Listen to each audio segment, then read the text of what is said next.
Hi, so on this week's critical thinking assignment, I had a couple thoughts. First, I thought it was really kind of unique and whimsical that Dr. Paul threw in the Mother Goose rhyme.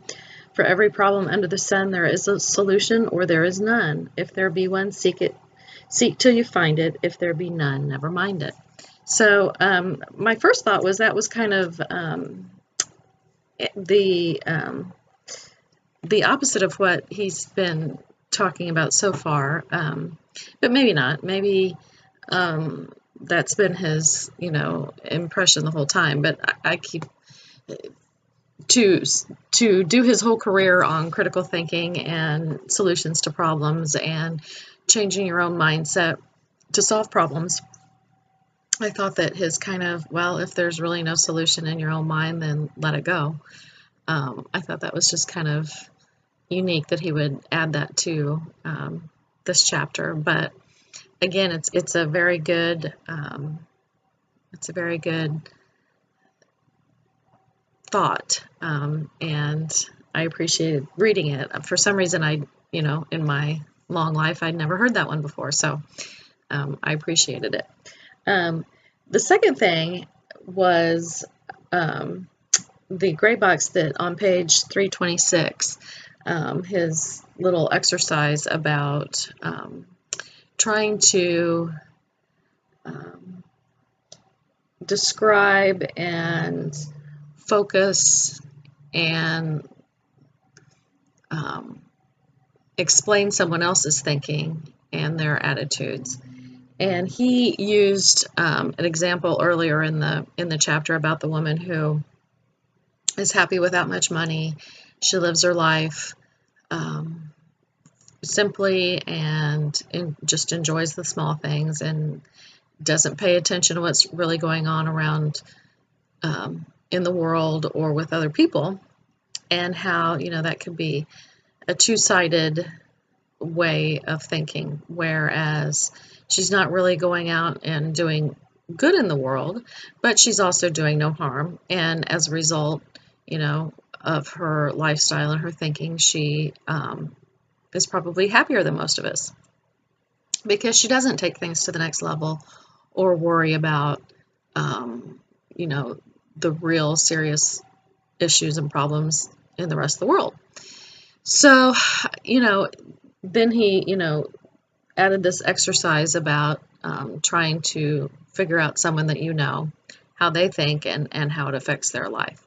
So I think to an extent we all do that about our loved ones and the people that we come across that have some sort of effect on our lives. What is their motivation? Why do they think this way, and why do they act the way that they do?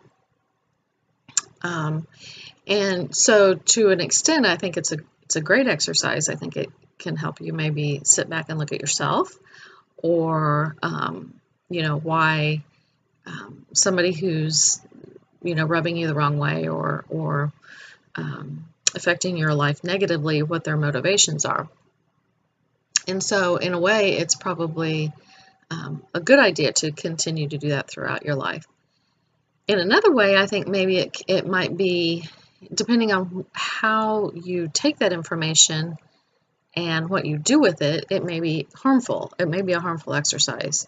I think if you are consistently and make it a habit of judging other people's thoughts, that makes you more of I think it would lead you to a more negative impression of other people.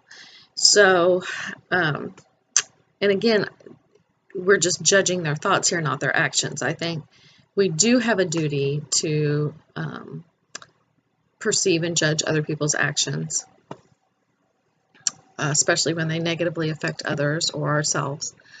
However, trying to, if we sit back and think, well, that person's doing no harm, but then they're doing no good either, that's not really productive. We're not ever going to change another person's actions by judging them. Hopefully we can judge other people's actions, or we can change other people's actions that we come in contact with through just setting our own good example Or, maybe not. Maybe we'll never change, how other people think. But again, I think it takes us down a slippery slope if we make it a habit of judging other people's thoughts and actions. So again, I understand Dr. Paul's thoughts on this exercise, and it's definitely a good idea I think it increases our skills, but it may be a slippery slope if it becomes kind of a habit of doing this type of exercise on a regular basis. So just my aha for the week. Thanks for listening.